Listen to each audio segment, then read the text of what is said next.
অনেক তো সমস্যায় পড়ে গেলাম, কি যে করি। টাকা পয়সার খুব সমস্যা। মানুষের কাছে তো অনেকের কাছে টাকা পাবো, আমার দোস্তর কাছে তো টাকা পাবো। দেখি একটু ফোন দিয়ে দেখি, টাকাগুলো দরকার খুব আমার।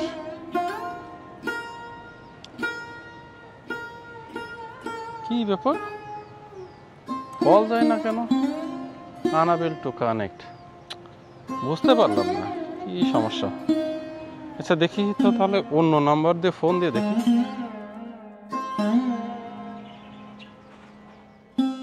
কি ব্যাপার, এই নাম্বারে তো কল যায়, বুঝলাম না তো।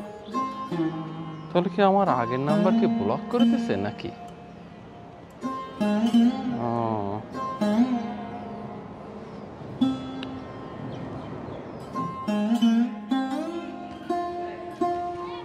কি ব্যাপার, অপরিচিত নাম্বারে কল দিল? কত জনের তো ব্লক করছে। দেখি অ্যান্সার দিকিটা। হ্যালো হ্যালো, আসসালামু আলাইকুম। ওয়ালাইকুম আসসালাম। কে বলছিলেন, চিনলাম না তো। দোস্ত, আমি ইসাখা বলতেছি। ও দোস্ত, তা কি সমস্যা কি? আরে আমি ফোন দিছিলাম, আমার কিছু টাকার দরকার ছিল দোস্ত। আসলে কোথাও পাচ্ছি না তো, যার জন্য মনে করলাম তোর কাছে কিছু টাকা পাইতাম, সেই টাকাটা যদি দিতিস তাহলে আমার অনেক উপকার হতো। ও টাকাটা কি, বাড়ি কোনো সমস্যা, কেউ মারা টারা গেল নাকি? আরে না না, ওই ধরনের বিপদ না। এটা বুঝলাম দরকার, কিন্তু এই এখন তো টাকা পয়সা দেওয়ার মতো নাই। তোমার এখনই টাকা লাগবে?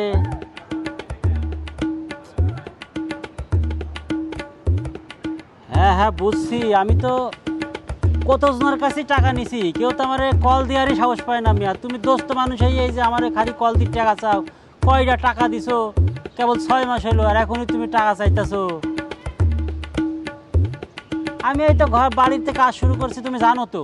3 তলার কাজ শেষ করি মিয়া, কেবল 4 তলার কাজে হাত দিছি। এর মধ্যে তোমার টাকার দরকার। আমি তো ভাবছি যে তোমার কাছে আরও কিছু টাকা নেব, আরও কিছু টাকা নিয়ে আমি বিল্ডিংটা কমপ্লিট করবো। তোমার টাকা 1 বছর পরে দেবো। তোমার টাকার অভাব আছে নাকি? তুমি কত টাকা স্যালারি পাও আমি জানি না। তুমি কি করবে এখন টাকা নেওয়ার? কত কি করো? তোমার কোনো কাজ আছে সামনে টাকার? আরে মিয়া কয়েক টাকা থাকে, তোমার ঘুম কামাই করে দিছো। রাত্রে আমি ঘুমাইতে পারি না তোমার চিন্তা, কখন কল দেয় কি কয়। নাম্বার ব্লক করছি, তারপরে অন্য নাম্বার দিয়ে আবার ফোন দিয়ে আমার এই যে টাকা চাও। মানে তোমার কাছে টাকা ধার নিয়ে আমি তোমার কাছে একেবারে মাথা বিক্রি করে দিচ্ছি। আমার এখন ঘুমও নাই, কিছু নাই, তোমার টাকা চিন্তায়। কয়টা টাকাই তো নাকি? আমি কত লোকের কাছে টাকা নিচ্ছি তুমি জানো? কেউ টাকা চাওয়ার সাহসটা আমার কাছে পায় না। তুমি দোস্ত মানুষ এরকম করতে, তুমি চাও না আমার ভালো, চাও না নাকি? আমি যে বাড়িটা কমপ্লিট করব, শহরে যে বাড়িটা আমি ধরছি, সেটা কমপ্লিট করে তুমি চাও না, তাই না? এই জন্য বারবার আমার কাছে টাকা চাও। আমার যদি লজ্জা থাকে, আমি জীবনে তোমার কাছ থেকে টাকা ধার নেবো না। এইরকম লোকের কাছে টাকা ধার নেই, দুনিয়ার শেষরা খালি টেয়া চাই, পরে টেয়া দিয়ে খালি টাকা চাই। আচ্ছা এখন রাখো, পরে দেখবো না, বাড়ির কাজ শেষ করি। এখন টাকা দেওয়া সম্ভব না। কয়টা টাকা ধার দিই, টাকা টাকা করে। আরে ভাই বুঝতেছো না কেন? টাকাটা আমার দরকার তো।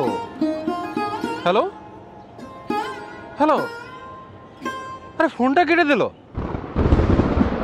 কি মুসিবতে পড়লাম গো? টাকাটা ধার দিয়ে কি বিপদে পড়লাম নাকি? তোর আর কোনোদিন কাউকে ধারই দেবো না। আমার বিপদের সময় যদি আমি টাকা না পাই, তাহলে আমি ধার দেবো কেন? তোর আর কারোই কোনোদিন ধার দেবো না, যেই চাক না কেন, কাউকে কিছু দেবো না। আরে ইসাখার মতো লাগালা। আসসালামু আলাইকুম ইসাখা। ওয়ালাইকুম আসসালাম ভাই। জিলানী ভাই ভালো আছেন? জি ভাই, ভালো আছো তুমি? জি ভাই আলহামদুলিল্লাহ ভালো আছি। আমরা পাশাপাশি থাকি, কিন্তু তোমার সাথে অনেকদিন যাবত সাক্ষাৎ হচ্ছে না। আর ভাই বলেন না ভাই, আসলে আর তোমার কি মন খারাপ নাকি? অনেকদিন দেখা হয় না, মন খারাপ মনে হচ্ছে তোমাকে। আর ভাই বলেন না ভাই, আসলে শারীরিকভাবে ভালো আছে, কিন্তু আসলে মনটা একটু খারাপ ভাই। আসলে অনেক সমস্যার ভিতরে যাচ্ছে আর কি। ও আচ্ছা ঠিক আছে, তাহলে চলো চলো আমরা ওখানে বসে কথা বলি। আচ্ছা ঠিক আছে, তোমার সমস্যার কথা শুনি। চলো। আচ্ছা ঠিক আছে, তাহলে এখানে বসো, আমরা বসো। তোমার কথা শুনবো ইনশাল্লাহ। জি। দেখি তুমি কি সমস্যার মধ্যে দিয়ে তোমার দিন যাচ্ছে। ভাই আসলে বলেন না, আমার এক বন্ধু আছে না, তাকে আমি কিছু টাকা হলা দিছিলাম। ওই যে কদম আলী আছে না, কদম আলী, আপনি তো চিনেন তাকে। টাকাটা দিয়ে আসলে কি আমি ভুল করছি নাকি? টাকাটা চাইতে গেলাম, আমি বিপদে পড়ছি, আমার কোনো উপায় না দেখে আমি তার কাছে চাইছি। সে যে কি মিশবে ভাই। তাই এখন চিন্তা করছি, যদি পরিস্থিতি হয়, আমি নিজের আমার আপন লোককেও আমি টাকা হাওলাত দিব না। টাকা হাওলাত দিয়ে আমি যদি আমার নিজের প্রয়োজনের সময় যদি সেই টাকাটা আমি ব্যাক না পাই, তাহলে আমি মানুষকে কেন উপকার করব? ওই জন্য চিন্তা করছি আমি আর কাউকে টাকা ধার দিব না। আল্লাহ সুবহানাহু ওয়া তাআলা আল কোরআনের সবচাইতে বড় সূরা সূরা আল বাকারার সবচাইতে বড় আয়াত 282 নম্বর আয়াতে লেনদেনের ব্যাপারে স্পষ্ট বর্ণনা করেছেন। কি সেটা? সেখানে ইমানদারদেরকে বলা হয়েছে যে আমরা যাতে যখন লেনদেন করি সেই লেনদেনগুলো যাতে লিখিত থাকে। আমরা কোন সময় নিলাম, কি কারণে নিলাম, কোন সময় ফেরত দেওয়া হবে, এবং সেখানে বলা হয়েছে আমাদেরকে সাক্ষী রাখার জন্য। কি বলেন জিলানী ভাই? আল্লাহ রাব্বুল আলামিন পবিত্র কোরআনে এত সুন্দরভাবে বলছেন, এটা তো আমাদেরই কথা। হ্যাঁ, আসলে এটা যদি আগে জানতাম তাহলে এই বিপদে আমি পড়তাম না। হ্যাঁ, তুমি তো সমস্যায় পড়তেই না। আর তুমি যে সিদ্ধান্ত নিয়েছো আর কাউকে দাঁড় দিবে না, এবং কি ঘরের মানুষ হলেও তাকে দাঁড় দিবে না, এই সিদ্ধান্তও তুমি নিতে না। বরং আমরা যদি আল্লাহর দেওয়া বিধান অনুযায়ী লেনদেন করি, তাহলে আমাদের সমাজটা সম্মান, ভালোবাসা, সুশৃঙ্খল এবং এই পারস্পরিক ভ্রাতৃত্বের মধ্য দিয়ে আমাদের সমাজটা একটা জান্নাতের বাগান হয়ে যাবে। জিলানী ভাই, আপনি ঠিক বলছেন এবং কোরআনের গুরুত্বপূর্ণ একটা বিষয় আমাকে জানাচ্ছেন। আমিও চিন্তা করছি এখন ভবিষ্যতে আমি যদি লেনদেন করি তাহলে অবশ্যই আল্লাহ যে বিধান দিচ্ছে সেই বিধান অনুযায়ী আমি লেনদেন করার চেষ্টা করব ইনশাআল্লাহ। জি, আলহামদুলিল্লাহ। তাহলে আমরা আল্লাহর দেওয়া বিধান অনুযায়ী আমাদের লেনদেন করব। আচ্ছা, ঠিক আছে, আর কথা বলবো না আজকে। চলো আমরা সামনে যাই, কফি শপে গিয়ে আমরা কফি খাবো। তোমাকে অনেকদিন পর পেয়েছি, আমরা কফি না খেয়ে যাবো না, ইনশাআল্লাহ। চলো।